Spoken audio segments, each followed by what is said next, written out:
Super Bowl 57 is just 18 days away, and 12 News is your coverage headquarters. The days leading up to the big game can mean big bucks for Arizona.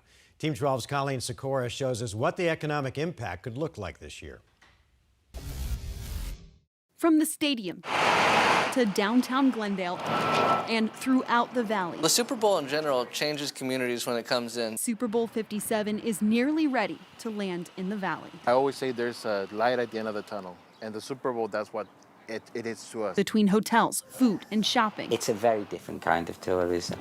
it's bringing big bucks with it. There's nothing like it in the US sporting calendar. Anthony Evans, the senior researcher at the Seidman Research Institute at ASU, has studied the economic impact of sporting events, including the 2015 Super Bowl in Arizona. We also had the Pro Bowl. It was over $719 million came into the economy over 9 to 10 days. Anticipating 100,000 people will participate in some way in the Super Bowl, only about half with tickets, and 80 to 90% coming from out of state. It's the money those tourists spend that Evans and his team look at.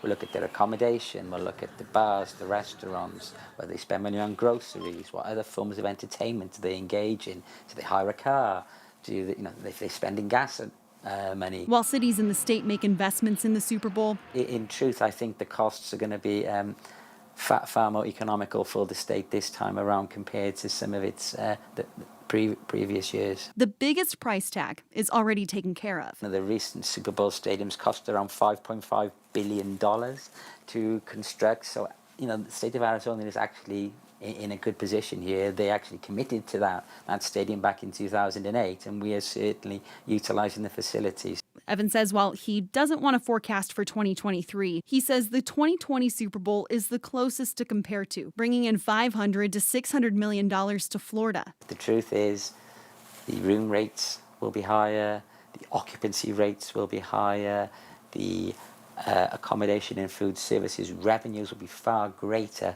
compared to any other week in the year.